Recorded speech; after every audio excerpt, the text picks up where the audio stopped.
जैसे ही समय पूरा होगा हमसे आपसे आकर के खाली करवा लेगा।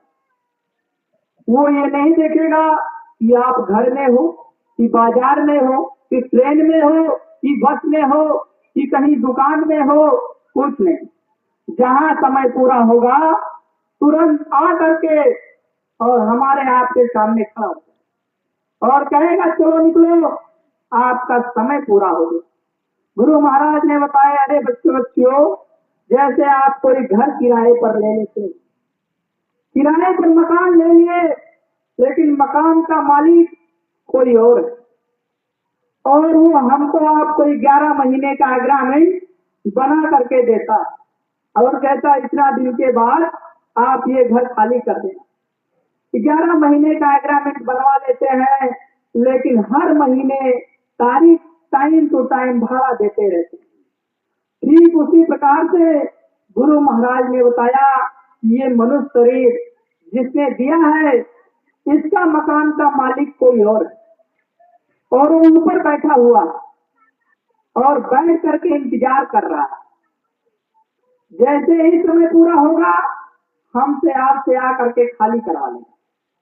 गुरु महाराज ने कहे कि बच्चों, जब हम आप यहाँ संसार में किराए का घर ले लेते हैं तो उसका किराया हम आप बराबर महीने में देते रहते हैं, लेकिन अगर ये मनुष्य रूपी शरीर वो मालिक ने जो हमको आपको किराए पर दिया है तो इसका भी तो किराया हमको आपको देना पड़ेगा। इसलिए महात्माओं ने लिख दिया कि जिसमें तू रहता ये मिट्टी का घर है, जिसमें तू रहता ये मिट्टी का घर है, बिनत जाएगा ये ना रहता अमर है, बिनत जाएगा ये ना रहता अमर है। निकलते ही प्राण ये तो जमीन पे गिरेगा, निकलते ही प्राण ये तो जमीन पे गिरेगा, कहीं राख होगा कहीं पर चढ़ेगा, कहीं राख होगा कहीं पर चढ़ेगा। तो प्रेमी भाई बहनों, जिसमें हम आप रह रहे हैं ये मट्टी का घर है, हमारा आपका घर नहीं है, मट्टी का घर है और जिसने दिया है मालिक और है।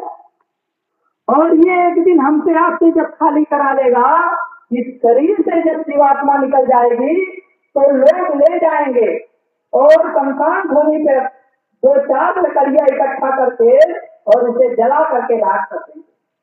गुरु महाराज ने कहा, प्रेमी भाई बहनों, अरे जब यहाँ रहते हो तो एक घर बना लिए, उनमें एयर कंडीशन एसी लगा लिए, बिजली बत्ती पंखा लगवा लिए और यहाँ रहने के लिए इतनी सारी सुविधा कर लिए।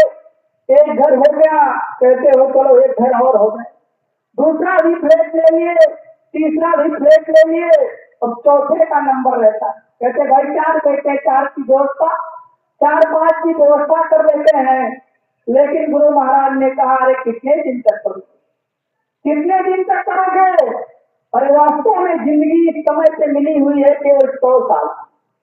इस कलयुग में जिंदगी मिली है 100 साल, लेकिन 100 साल रहना बड़ा ही मुश्किल है। लोग 50, 60, 70 में ही आजकल चले जा रहे हैं। यही